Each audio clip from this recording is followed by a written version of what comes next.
The year is 3844.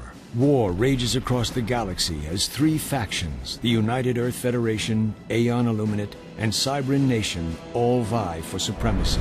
For 1,000 years, the Infinite War has torn the galaxy apart. Countless worlds have been attacked and stripped bare. Humanity has stood on the brink of destruction. Developed by Gas-Powered Games, Supreme Commander represents the next generation of RTS games. From the genre-defining strategic zoom to the epic experimental weapons, Supreme Commander forever changes the face of RTS gaming. This video feature gives you exclusive access to key members of Supreme Commander's development team. You will learn the details of the game's story and how the command and control system changes the dynamics of the battlefield. Wielding the most powerful weapon in the galaxy, only you have the power to end the Infinite War. You are the Supreme Commander. Supreme Commander would be the Uber real-time strategy game. We're really trying to bring strategy into the RTS genre by giving more of an overview of the entire world as opposed to just tiny little sections of the map. A massive scale and scope, huge armies, massive battles, over-the-top units. I don't think we're really exaggerating very much to say that this really redefines the genre.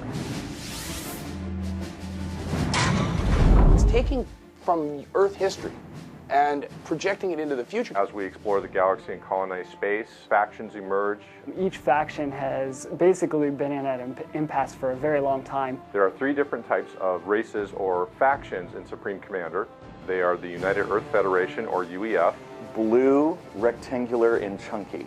The Cybran Nation. Red, angular, spiky. And the Aeon. Green, molten metal. The United Earth Federation represents the traditions and morals of Earth itself. What could best be described as future Earth, kind of a more militaristic version of the UN. The UEF is trying to bring the entire universe under their control. So that's their whole political platform, reuniting this fractured galaxy of and all these colonies and bringing them all back under that umbrella. You can see a World War II influence on a lot of their units. A tank's a tank, a ship's a ship. When the player comes into the story, they find out that they're kind of on the ropes. The UEF's kind of losing. The Cybran have an interesting story, and it begins way back in the history of this whole storyline where Dr. Gustav Brackman invents a technology called twining, where you can take a computer AI and insert it into a human's brain and give them kind of a super thinking capability. Now what happens is they get employed to do these tough thinking jobs. A lot of them are in the military. The UEF has basically enslaved them for centuries. They're fighting to free their enslaved brethren. Basically, they're still under UEF control. The Cybran are much more pointy, they're more sinister looking. The Cybran engineers they're super thinkers, right? Because they're all twined. They have this incredible ability to solve any problem. So of course, when they say, hey, we need a destroyer that goes up onto the land, they're like, no problem, we can do it. Legs will pop out, and it's kind of like a dream, because for once, the engineers are saying, yeah, we can do anything you want. The Aeon Illuminate came from an alien race that had all these beliefs and philosophies, and they were taught to Earth colonists. They believe in the way of the Seraphim, and they're out to cleanse the whole universe of all the non-believers. Once the galaxy is cleansed, they would all unite under the Aeon umbrella and live peacefully. Units look very sleek and alien. The units are quite honestly harder to learn. We've got 3 full campaigns, one for each faction. And each of those campaigns, you are a Supreme Commander. You work your way up from a lower ranked Supreme Commander. As you work your way through the campaign, you get promoted up, you become more and more powerful within your faction. When you're looking at that theater of war, it's like the generals in the war room. You know, where they have those croup sticks where they're moving those units around, like in the entire Pacific theater or the European theater. And it really kind of makes you feel like, quite honestly, you are the Supreme Commander. You're in charge of this gigantic theater, and if you want something to happen, you make it happen. A lot of the technology of this game, especially the strategic zoom, the ability to come all the way out and see the theater of war, really separates Supreme Commander. It's for play on these gigantic maps, 6,400 square miles.